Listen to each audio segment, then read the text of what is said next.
Honda City. Oil indicator, umiilaw. Yan.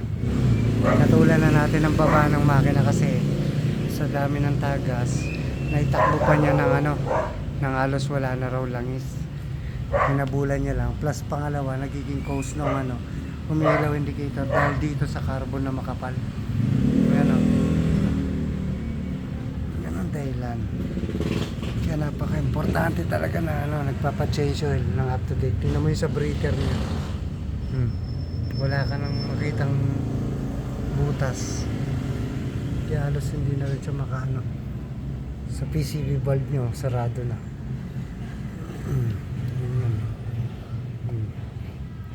Tapos nakatupi pa yung hose. Tuping-tupi na to. Kaya pati dipstick umuusok na rin eh. Bumabalik na yung tumatalsik na yung langis sa dipstick. Buti sana kung pa konti-konti lang malakas. Kasi nga yung vacuum, ayan sarado na umigop na sa tigas. Tumigas na to eh. Plus hirap na rin umigop pa yan gawa ng yan ang dahilan. Kaya ang under niya ang gaspang na. Kasi nga hindi na halos nalulubricate ng langis. Dahil yung mga oil passage, oil gallery, wala na, maliliit na yung butas or barado na. Kaya napaka-importante yung up-to-date yung pag-change oil. Tapos pumili ng magandang klase ng langis. Para naiiwasan yung ganito. Kasi sa tagal na ginagawang ganito, na ginagamit mo ganyan. Yung mga katwiran na madalang gamitin, ganun-ganun.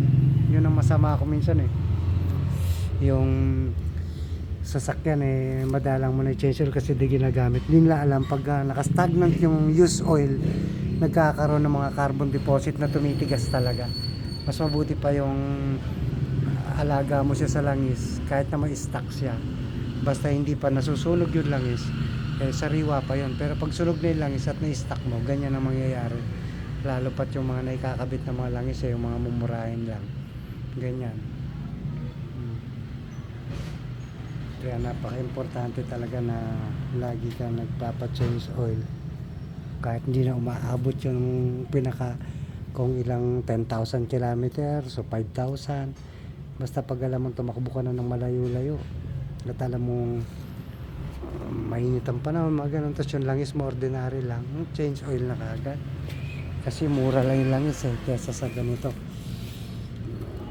Nababaklas ang makina.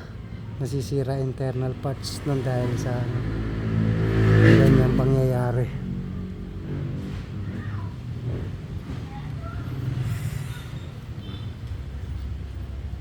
Ultimong transmission niya rin puro tagas sa mga shift solenoid.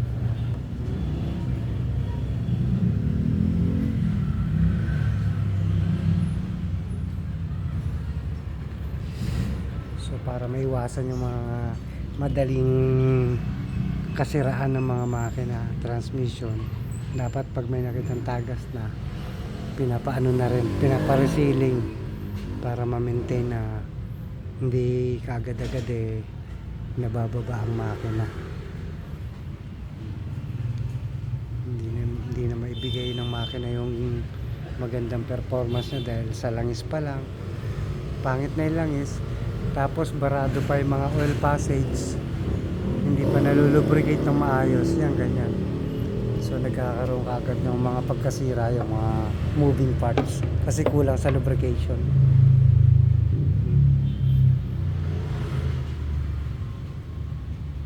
Parang sinabawan ng pusit.